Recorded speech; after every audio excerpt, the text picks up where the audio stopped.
Another place where this has become tricky, and we want to be careful, is social media. Okay. So, again, these things have been changing all the time with social media, new apps all the time.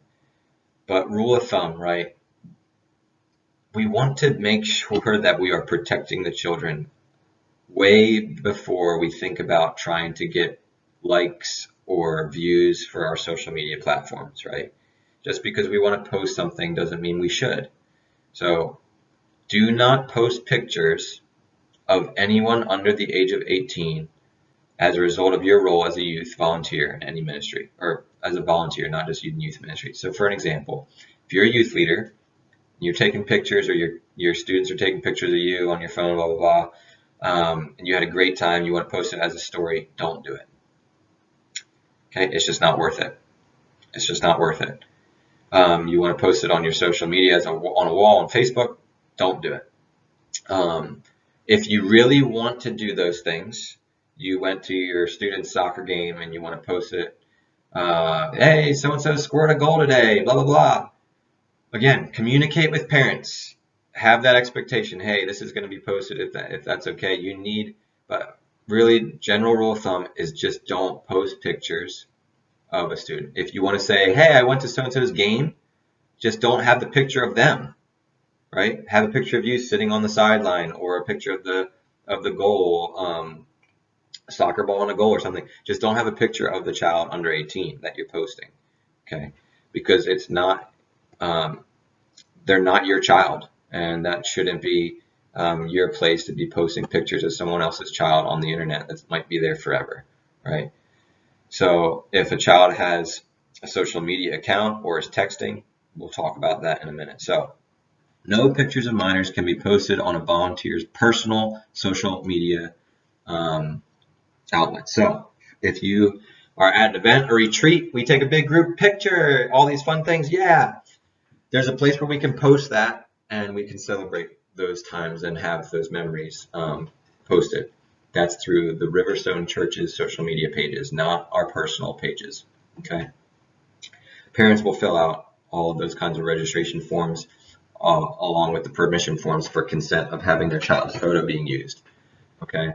And there might be a lot of different reasons why a parent doesn't want their child photo on social media, so we need to respect that. It's not our place to be posting pictures of somebody else's children. Okay.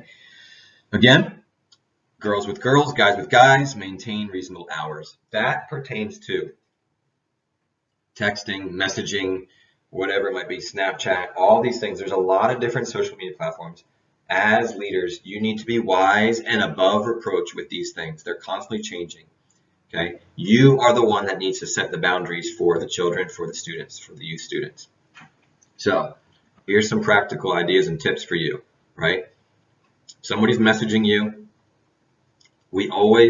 I always try to encourage our leaders, when you're using technology, when you're using something where you're not face-to-face, phone call, text message, you want to encourage personal contact through that. So don't continue ongoing conversation through text messaging. If somebody has a question, you want to answer it. Hey, we should talk about this more in person, right? Encourage the personal contact and encourage the personal follow-up.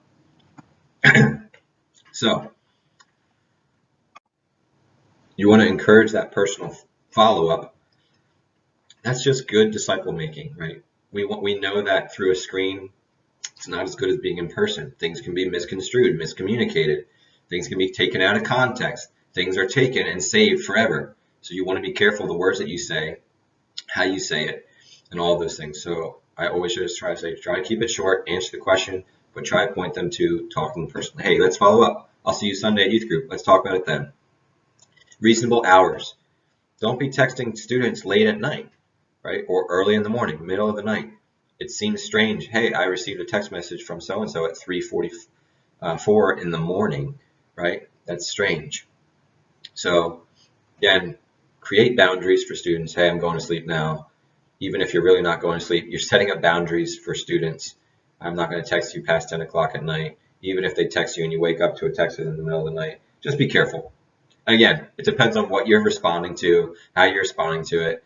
Doesn't mean never, but just be wise about it. If somebody texts you and you wake up and you're just like, yes, or I'll talk to you tomorrow about it, like that's totally fine, right? Let's be smart, be wise about what we're sending and how we're sending it. Snapchat, again, I just try to encourage, just don't do it with youth students. Snapchat is usually an app where you take a picture of yourself and it's being sent. Okay. It just is a bad idea. There's so many things that can be taken out of context or miscommunicated. So just, I know you might be friends with students on so-and-so, they might be following you, so just be careful how they message you and how you're responding to them through social media platforms. Youth leaders should not be communicating with minors on social media without parents' knowledge. So yeah, just again, overly communicate to parents.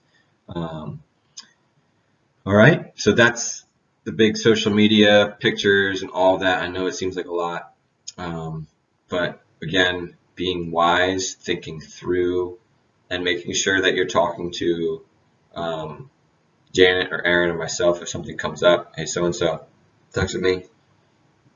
What do I say? What do I do? Talk to us about it. Don't keep things hidden from us. We want to help you, help the children. We're trying to make disciples. So we want to be included in whatever happens if you have questions about certain things so that we can be wise about situations. Okay? We want to be above reproach together, love each other well, and love the children well. That's the social media. All right? Be wise interacting on social media.